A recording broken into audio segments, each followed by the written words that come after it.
नमस्कार विद्यार्थी मित्रांनो, कामधेनू अध्यापक महाविद्यालयामध्ये आपले सहर्ष स्वागत।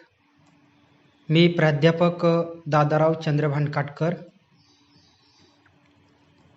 आज आपण फलकलेखन कौशल्याबद्दल माहिती मिळवूया। फलकलेखन कौशल्याची जी तात्विक माहिती आहे तर ती आज आपण समजून घेऊया। शाळेच्या वर्गखोलीच्या रचनेचा विचार करताना फलकाचा विचार करणे अपरिहार्य असते। ज्यावेळेस आपण वर्गखोलीचा विचार करतो तर तिची रचना कशा प्रकारची आहे आणि फलक कोणत्या दिशेला आहे, फलकावर व्यवस्थित प्रकाश आहे की नाही हे देखील पाहणं गरजेचं ठरतं। आधुनिक खोल्यामध्ये खडू फळाऐवजी मार्कर वापरण्याचे, पांढरे आर्किलिकचे फळे असतील, पण या कोणत्याही प्रकारचा फलक वापरायचा असेल तरी शिक्षकाला फलकलेखन कौशल्य अवगत असायला हवं। शिक्षकाच्या मदतीसाठी एक साधन ऐनवेळी धावून येते, हे साधन आहे फळा। फळा हा शिक्षकासाठी फार मदत करणारा ठरतो। जो संकट समयी धावून येतो तो सच्चा मित्र असतो। या उक्तीनुसार असे म्हटले जाते की फळा हा शिक्षकाचा खराखुरा मित्र आहे। का? कारण तो श्रम वाचवतो। ज्यावेळेस तुम्ही व्याख्यान पद्धतीनं व्याख्यान करताय आणि ज्यावेळेस तुम्हाला मुख्य नोंदी असेल किंवा जो आशय समजण्यास विद्यार्थ्याला अडथळा येत असेल तर त्यावेळेस फळा हा काय करतो, आपल्याला मदत म्हणून आपण ते फलकावर लिहिल्याच्या नंतर विद्यार्थ्याला समजण्यास मदत होते। आणि फलकावर लिहिल्याच्या नंतर कमी मजकुरामध्ये विद्यार्थ्यांना जास्त समजण्यास मदत होते। त्यासाठी शिक्षकाचे श्रम देखील वाचते। अध्यापनाचा आरसा म्हणजे शिक्षकाचे फलक कार्य आहे। मित्रांनो, ज्यावेळेस एखादा शिक्षक पूर्ण तासिका संपल्याच्या नंतर किंवा अध्यापन करत्या वेळेस ज्यावेळेस पूर्ण अध्यापन संपतं त्यावेळेस त्याच्या लिहिलेल्या फलकाकडे आपण जर बघितलं तर आज कोणकोणत्या घटकावर या अध्यापकाने चर्चा केली हे आपल्याला त्या फलकावरून समजतं आणि कोणते मुद्दे त्यांनी नोंदविले हे देखील आपल्याला समजते। म्हणूनच अध्यापकाचा आरसा म्हणजे शिक्षकाचे फलक कार्य आहे। म्हणजे फलक कार्यावरून शिक्षकाचे अध्यापन किती प्रभावी झाले हे देखील समजते। प्रत्येक शिक्षकाला फलक कार्य प्रभावीपणे करण्याचे कौशल्य विकसित करणे क्रमप्राप्त आहे। म्हणजे प्रत्येक शिक्षकाला फलक कार्य आला पाहिजे। आता तुम्ही भविष्यामध्ये नोकरी करणार आहे तर तुमचं देखील फलक कौशल्य जे आहे, फलकलेखन कौशल्य जे आहे ते तुम्हाला देखील फलकलेखन करता आलं पाहिजे। त्यासाठी आपल्याला काय क्रम प्राप्त आहे, म्हणजे प्रत्येकानं फलक कार्य करायलाच पाहिजे। अध्यापन करत्या वेळेस प्रत्येक शिक्षकानं फलक कार्य करणं गरजेचं असतं।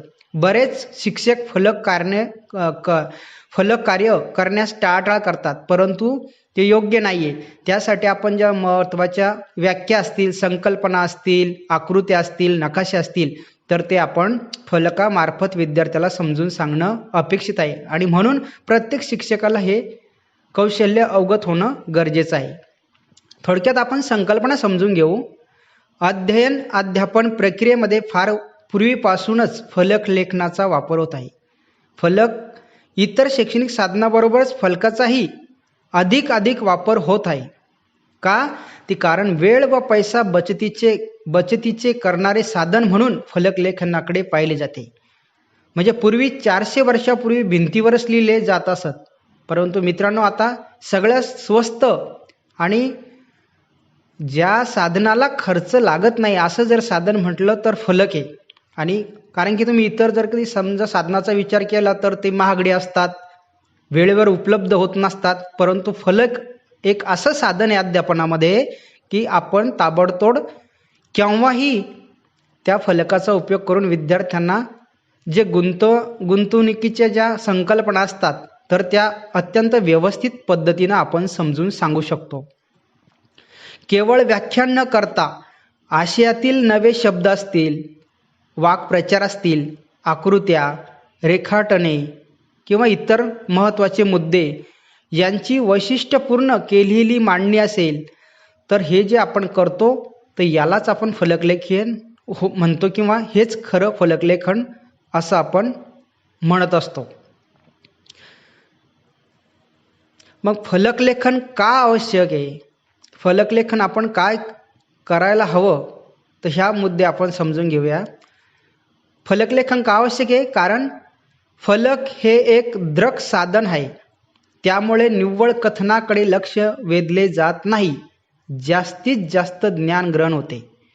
म्हणजे कथनातून आपल्याला कंटाळा येऊ शकतो, परंतु ज्यावेळेस आपण व्याख्यान करतो, कथन करतो आणि त्यावेळेस जर कधी आपण फलकाचा उपयोग केला तर जास्त ज्ञान ग्रहण होत असतं आणि विद्यार्थ्याचं लक्ष केंद्रित करण्यास मदत होत असते. इतर दृक माध्यमे जे असतात, उदाहरणार्थ प्लॅनेल फलक असेल, तक्ता असेल, नकाशा किंवा आलेख, ही सर्व माध्यमे खर्चिक आहेत, पण फलक स्वस्त आणि शिक्षकाला सतत उपलब्ध असे माध्यम आहे. म्हणून फलकलेखन आवश्यक आहे. नवीन मुद्दे, कठीण शब्द किंवा अपरिचित शब्द इत्यादी फलकावर लिहिण्यामुळे दीर्घकाळ लक्षात राहते. उदाहरणार्थ मूळ, त्रिकोण, वर्तुळ किंवा जलचक्र हे आपण पाठ्यघटक ज्यावेळेस शिकवणार आहोत फलकावर, तर बरेच शिक्षक काय करणार, मूळ हा शब्द लिहिताना किंवा मूळ शब्द लिहिताना जे उकार आहे तर त्याला मुळाचा आकार काढणार, किंवा जो त्रिकोण हा शब्द लिहिणारा तर त्रिकोण, आपण त्या त्रिकोण हे जे शब्द आहेत हा त्रिकोणासारखा जर आपण लिहिला तर विद्यार्थ्यांना जास्त दीर्घकाळ लक्षात राहतं. किंवा वर्तुळ आहे, गोल काढायचा आणि त्याच्यामध्ये वर्तुळ शब्द लिहायचा म्हणजे वर्तुळ. किंवा जलचक्र असेल तर जलचक्राचे आपण काय करायचं, त्या पद्धतीने जलचक्र कसं आहे त्याचं जी आकृती आहे ती रेखाटून जर आपण हे पाठ्यघटक शिकवले तर मुलांना केव्हाही विचारलं तर ते सांगतात की अशा शिक्षकांनी वर्तुळ हा पाठ्यघटक ज्यावेळेस आम्हाला शिकवला तेव्हा फार सुंदर वर्तुळ काढला आणि त्याच्यामध्ये वर्तुळ शब्द लिहिला होता. म्हणजे आपल्याला आपलं जे कौशल्य आहे तर हे कौशल्य आपण ह्या शब्दानुसार आणि विद्यार्थ्यांना समजेल असं, किंवा नदी आहे, सूर्य आहे, तर ह्याच्या रंगसंगती आणि आकृत्यानुसार आपण हे भाग शिकवणं गरजेचं आहे. आणि ज्यावेळेस आपण हे फलकावर मुद्देसूद व्यवस्थित मांडणी करू त्यावेळेस विद्यार्थ्यांना ते चिरंतर लक्षात राहते आणि ज्ञान ग्रहण करण्यास मदत होते. चेतक बदलामध्ये विविधता साधली जाऊन विद्यार्थ्यांचा कंटाळा जातो. ज्यावेळेस आपण कथनाद्वारे अध्यापन करतोय, विद्यार्थ्यांना शिकवतोय किंवा व्याख्यानामार्फत आपण आपली तासिका कंप्लीट करतोय आणि ज्या गोष्टी समजत नाही त्या जर आपण फलकावर लिहिल्या तर विद्यार्थ्याचा चेतक बदल होतो. म्हणजे विद्यार्थी आपण कशा पद्धतीनं फलकलेखन करतो किंवा कोणती आकृती काढतो त्याकडे सगळ्यांचं अवधान केंद्रित होतो आणि त्यामुळे विद्यार्थ्याचा कंटाळा जातो. म्हणजे सहज आपण व्याख्यान करता करता जर की त्यावेळेस विद्यार्थ्यांना म्हटलं बघा मुलांनो, मी आता तुम्हाला सुंदर एक आकृती काढून दाखवतो, तर सर्व मुलांचं लक्ष काय होतं, केंद्रित होतं. म्हणजे चेतक बदलामुळे काय होतं, विद्यार्थ्याचा कंटाळा नाहीसा होतो. रेखाचित्रे, बाण, अक्षराची गंमत, पूरक चित्रे याचा उपयोग करून अधिक रंजक व अर्थपूर्ण होतो. म्हणजे ज्यावेळेस आपण एखादा आशय शिकवणार आहे, आशय शिकवत असताना किंवा पाठ एखादा पाठ आपण शिकवतोय तर त्या पाठामध्ये त्या आशयाला अनुरूप एखादे रेखाचित्र असेल, बाणांची संगती असेल, अक्षराची जम्मत असेल, तर ही पूरक चित्रे आपण त्या आशयाला अनुरूप ग्राह्य धरून ती जर फलकावर आपण काढली तर तो आशय अधिकच रंजक आणि अर्थपूर्ण होतो. त्यासाठी फलकलेखन आवश्यक आहे. फलकलेखनाचे नियोजन कसे करावे? आता ज्यावेळेस आपण वर्ग अध्यापन करणार आहोत तर सर्वप्रथम आपला पाठ्यघटक कोणत्या स्वरूपाचा आहे, फलकाचे 2 भाग करायचे का, किंवा गणितासारखा भाग असेल तर आपल्याला नक्कीच फलकाचे 2 भाग करावे लागतात, बरोबर. तर त्यासाठी आपल्याला फलकलेखनाचे नियोजन कसे करायचे आपल्या पाठ्यघटकावर आपल्याला ते ठरवता आलं पाहिजे. फलक हा वर्गात सतत उपलब्ध, सहज हाताळण्याजोगा आणि विशेष प्रशिक्षणाशिवाय वापरणे शक्य असले तरीही फलकलेखनाचा अध्यापन प्रभावीतेसाठी उपयोग करायचा असेल तर त्याचे पुनर्नियोजन करायला हवे. बऱ्याच विद्यार्थ्यांना असं वाटतं आम्हाला म्हणजे प्रशिक्षणाशिवाय हा शब्द यासाठी वापरला आहे का बा आमचं फलकलेखन चांगलं आहे, आम्ही लिहिताना व्यवस्थित लिहितो, परंतु नाही, आपलं अध्यापन हे अत्यंत प्रभावी व्हावं यासाठी सर्वात प्रथम आपल्याला पूर्वनियोजन करणं गरजेचं असतं. मग ते कसं, बऱ्याच वेळा काय होतं, शिक्षक लोक अध्यापन करत असतात आणि त्याचं नियोजनच नसतं. कोणतेही शब्द फलकाच्या कोणत्याही कोपऱ्यामध्ये कोठेही लिहितात आणि विद्यार्थ्याला समजत नाही कोणता घटक कोणत्या ठिकाणी लिहिला. त्यासाठी पूर्वनियोजन करणं गरजेचं आहे. काही शिक्षक फलक मुळीच वापरत नाही. अनेक कारणे असतात. हात खडूने खराब होणे किंवा त्यांना लिखाणाची आदत नसणे किंवा अक्षर सुंदर नसणे. परंतु मित्रांनो, सर्वच शिक्षकांनी फलकलेखन करणं त्यासाठी आग्रह असलं पाहिजे. कारण की अगोदरच आपण म्हटलं की फलक कार्य शिक्षकाचा जे आरसाच आपण म्हटलेलं आहे, तर त्या पद्धतीने आपल्याला ते येणं अपेक्षित आहे. किंवा काही शिक्षकांना असं वाटतं की वक्तृत्व कौशल्याचा अवाजवी आत्मविश्वास असतो. मला फार चांगलं बोलता येतं, मी 1, 2, 3 तास बोलू शकतो, मला फलकलेखनाची आवश्यकता नाही. या सर्व सबबी आहेत, परंतु महत्त्वपूर्ण कौशल्य आहे त्यासाठी नियोजन आवश्यक आहे. जरी वक्तृत्वाचं कौशल्याचं तुम्हाला ज्ञान आहे, वक्तृत्व चांगलं आहे, परंतु ज्या कठीण शब्द असतात किंवा कंटाळा येऊ नये तर किंवा ह्यासाठी आपल्याला प्रत्येक शिक्षकानं फलकलेखन करणं गरजेचं आहे. उदाहरणार्थ आपण आता एक फलकलेखन का नियोजन करायचं आहे एक उदाहरणच आपण समजून घेऊ. उदाहरणार्थ दळणवळण हा पाठ आहे आणि हा जो धडा आहे, तर आपण याचं फलकावर कसं नियोजन करतो. बऱ्याच वेळा काही शिक्षक कसे करतात, ज्यावेळेस आपण दळणवळण हा पाठ्यघटक अभ्यासणार आहोत तर आपण काय करतो, नियोजनाच्या अभावी फलक कार्य कसं दिसतं आणि नियोजन करून ज्यावेळेस तुम्ही फलक कार्य करणार तर ते कसं दिसन ते आपण समजून घेऊ. म्हणजे उदाहरणार्थ हा फलक आहे, बरोबर. 2 फलक मी तर तुमच्या समोर भाग करतोय.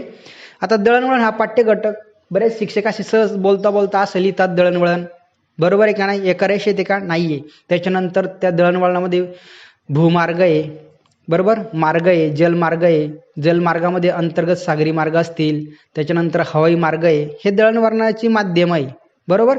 हे अशा पद्धतीने जर आपण फलकलेखन बघितलं तर हे पाहिजे तसं योग्य वाटत नाही. आणि हाच घटक आपण जर कधी नियोजनयुक्त फलकलेखन कार्य केलं, उदाहरणार्थ दळणवळण रंगसंगती दिसते आपल्याला, त्यामध्ये अधोरेखन केलेलं दिसतंय. मार्गाच्या नंतर कशा पद्धतीनं नियोजन आपण या फलकाचं केलेलं आहे, त्यामध्ये भूमार्ग, त्याच्याच अनुरूप दुसरा जे आपण असं जलमार्ग आणि त्यानंतर हवाई मार्ग, या पद्धतीने आपण फलक कार्य केले. आणि आता याचे जे उपप्रकार आहे समोरच आपण ते फलकावर जर लिहिले सुंदर तर अत्यंत चांगल्या पद्धतीनं आपल्याला हे फलक कार्य दिसतं. मग फलकलेखन कौशल्याची जी प्रमुख घटक आहे तर ते देखील समजून घेणं गरजेचं आहे.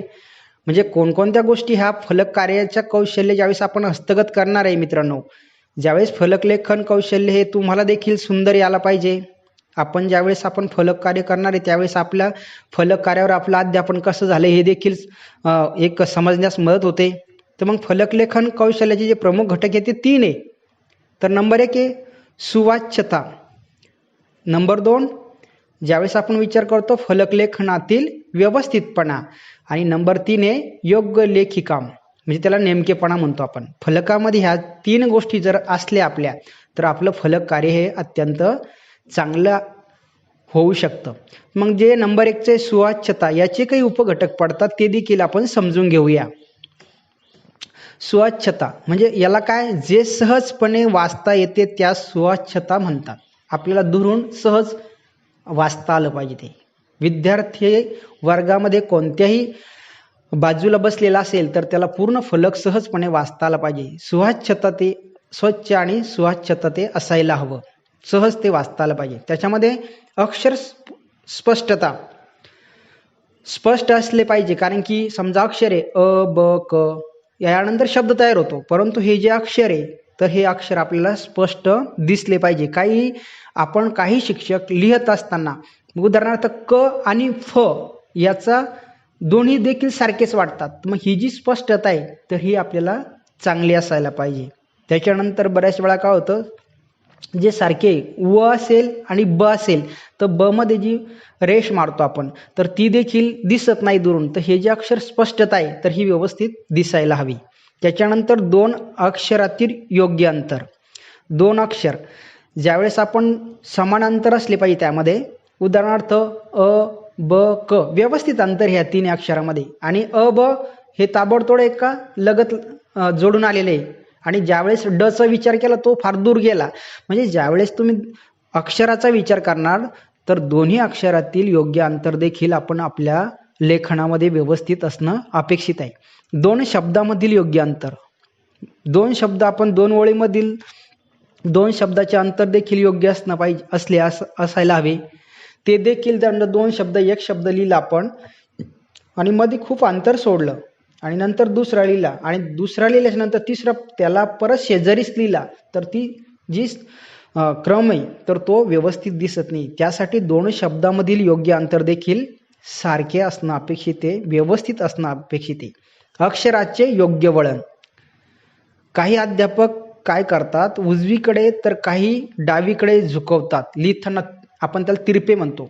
काही अध्यापक तर खूपच तिरपे लिहितात, उदाहरणार्थ थोडक्यात लिहिलेलं आहे राम आंबा खातो, असं त्याला तिरकं केलेलं आहे. काही तर असे पूर्ण झोपलेल्या टाईपचे शब्द लिहितात, तर ते योग्य नाहीये. त्यासाठी अक्षराचे योग्य वळण पण असायला पाहिजे आणि ते एकीकडून झुकलेले किंवा डावीकडून किंवा उजवीकडून झुकलेले नको. हे देखील आपल्याला ह्या गोष्टी सुवाच्यतामध्ये आपल्याला समजून घेणे आणि आपल्या फलक कार्यामध्ये त्याची उणीव राहता कामा नये. नंबर 2 किंवा याच्यामध्ये एक मुद्दा राहिला, अक्षराचा योग्य आकार. वर्गातील सर्व मुलांना तो वाचता यावा. नाही तर काही अक्षर काही शिक्षक फार बारीक लिहितात, काही फार मोठे लिहितात, तर तसं फलकलेखनमध्ये होणं अपेक्षित नाही. वर्गातील कोणत्याही विद्यार्थ्याला सहजरित्या आपला जे आपण फलक कार्य केलं तर ते वाचता येणं अपेक्षित आहे. नंबर 2 फलक लेखनातील व्यवस्थितपणा. आता फलक लेखनातील व्यवस्थितपणा आपण मित्रांनो कसं नीटनेटके स्वतःच्या जीवनशैलीमध्ये आपण कसं व्यवस्थित राहतो त्याच पद्धतीने फलक लेखनाचं सुद्धा व्यवस्थितपणा नियोजन करणं गरजेचं आहे. सरळ ओळीत लेखन. उद्दिष्ट साध्य होणार नाही जर तुम्ही एका सरळ ओळीत लेखन नाही केलं तर आपलं जे उद्दिष्ट आहे, म्हणजे मुलांनाच कंटाळा सारखं ते लिखाण वाटेल. त्यासाठी आपण लिहित असताना अत्यंत काळजी घ्यायला हवी आणि सरळ ओळीत ते लेखन लिहिणं अपेक्षित आहे. 2 ओळीमधील योग्य अंतर. राम उद्या नागपूरला जाणार आहे आणि ज्यावेळेस याच्यानंतरची ओळ जी लिहिणार आहे तुम्ही ती जर त्याला एकदम खेटून आपण लिहिली तर ते काय होईल, नाही समजणार. त्यासाठी आपण जे वहीच्या जे रेषा असतात त्या कशा सम अंतरावर असताना आपण लिहितो आणि तेच जर आपण झेरॉक्स पेजवर जर कधी आपल्याला एक मजकूर किंवा अर्ज लिहायला लावला तर आपण काय एक तर एकदम तिरकस लिहित खाली जातो, नाहीतर 2 ओळी एकदम शेजारी होऊन जातात, 2 ओळीमधील अंतर जास्त राहतं. तर हा विचार फलक लेखनवर देखील आपल्याला करणं अपेक्षित आहे. मग त्यासाठी 2 ओळीतील अंतर योग्य असणं अपेक्षित आहे. लेखन शुद्धता.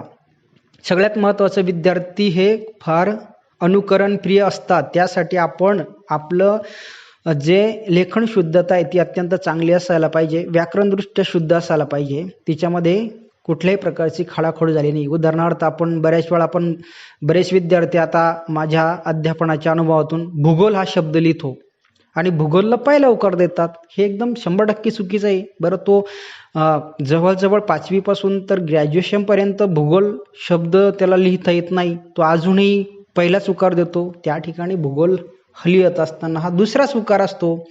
बरेच शब्द आहे आणि आहे वगैरे, ह्या गोष्टी लेखन शुद्धता विद्यार्थी फार हुशार असतात. तर त्यासाठी आपण ते काय करायचं आहे, लेखन शुद्धता आपल्या लेखनामध्ये असायला पाहिजे. नाहीतर मग आपला जो अध्यापकाचा जो प्रभाव आहे तर तो पाहिजे तसा विद्यार्थ्यावरती पडत नाही. हे का सांगतोय, ज्यावेळेस तुम्ही सराव पाठ घेण्यासाठी वर्गावरती जाणार आहात तर त्यावेळेस विद्यार्थी हे फार निरीक्षणप्रिय असतात आणि ते बघत असतात काय चुका झालेल्या आहे, तर ते विद्यार्थ्याने आपली चूक सांगू नये यासाठी लेखन शुद्धता सुद्धा अत्यंत महत्त्वाची असते. लेखनाचे योग्य नियोजन म्हणजे लेखनाचे योग्य नियोजन आपण याच्या अगोदर मी तुम्हाला दळणवळणाचा घटक समजवलाच, पण पूर्वनियोजन असायला पाहिजे. जसे जे मुद्दे आपल्याला लिहायचे, कठीण शब्द लिहायचे आहे किंवा म्हणी किंवा आकृत्या नकाशा कोणत्या बाजूला काढायचा, त्याचे मुख्य मुद्दे कोणत्या बाजूला लिहायचे, ह्या सगळ्या गोष्टी आपल्याला समजून घेणं गरजेचं आहे. उदाहरणार्थ आपण फलकलेखन करत असताना डाव्या बाजूला जर कधी एखादी व्याख्या संकल्पना वगैरे करतो नाही आणि त्याला अनुरूप जर कधी एखादी आकृती असेल किंवा एखादं चित्र असेल तर ते उजव्या हाताला भाग काढून आपण व्यवस्थित ते लेखनाचं नियोजन करून लिहिणं अपेक्षित आहे. त्याच्यानंतर नंबर 3 योग्य लेखीकाम म्हणजे त्याला नेमकेपणा म्हणतो. नेमकेपणा फार महत्त्वाचा असतो. आपण म्हणतो ना नेमकंच असायला पाहिजे पण चांगलं असायला पाहिजे. मुद्द्याची योग्य गुंफण असायला पाहिजे. क्रम असेल किंवा मुद्दे असेल किंवा रचना असेल किंवा इसवी सन असेल तर त्याचा क्रमबद्धता असायला पाहिजे. फलकलेखन कार्य करत असताना देखील आपण त्या पद्धतीनं ते लिहिणं गरजेचं आहे. नाहीतर आपण समजा उदाहरणार्थ जलचक्र आहे, जलचक्राचे मुद्दे सांगत असताना फलकावर ते क्रमानच यायला हवे. ते जर आपण मागं पुढे घेतले तर जलचक्राचं पूर्ण नियोजन जे विद्यार्थ्याला समजून सांगायचं आहे त्याच्यामध्ये सुसंगती असणार नाही. त्यासाठी आपण मुद्द्याची योग्य गुंफण करून ते अध्यापनामध्ये जे मुद्दे हे महत्त्वाचे ते फलकावर येणं अपेक्षित आहे. त्यानंतर लेखनातील आटोपशीरपणा, कोणता भाग लिहावा किंवा कोणता भाग लिहायचा नाही हे आपल्याला समजलं पाहिजे. नाहीतर नको तो भाग काही शिक्षक काय करतात, नको तो भाग फार फलकावर लिहित असतात आणि जे महत्त्वाच्या नोंदी हे ज्या महत्त्वाचे मुद्दे तर तेच बाजूला राहून जातात. त्यासाठी लेखनातील जो महत्त्वाचा आटोपशीरपणा यासाठीच म्हणलं की जो महत्त्वाचा भाग आहे तोच फलकावर आला पाहिजे. त्याला आपण सारांश रूपाने देखील म्हणू शकतो. अवधान क्लुप्त्या, ज्यावेळेस आपण रंगीत खडूचा उपयोग करणार किंवा एखादा महत्त्वाचा मुद्दा असेल त्याला अधोरेखन करणार किंवा रंगसंगती असेल, उदाहरणार्थ आपण समजा नदीचं पाण्याच्या संदर्भात वर्णन करतोय आणि त्या ठिकाणी आपण कुठल्या प्रकारचा खडू वापरणार, आकाशी कलरचा वापरणार का पाण्याचा, बरोबर की नाही. उदाहरणार्थ सूर्याबद्दल माहिती देतोय आणि त्याची आकृती काढतोय आपण आणि सकाळचं वर्णन असेल तर त्याला समजा जर तसा खडू आपल्याकडे उपलब्ध असेल तर तसा रंगसंगती दिला पाहिजे. तर ह्या ज्या अवधान क्लुप्त्या असतात तर हे विद्यार्थ्याचं अवधान खेचून आणण्यासाठी मदत करतात आणि यासाठी आपल्याला हे देखील या फलक कार्यामध्ये अत्यंत महत्त्वाचं वाटतं.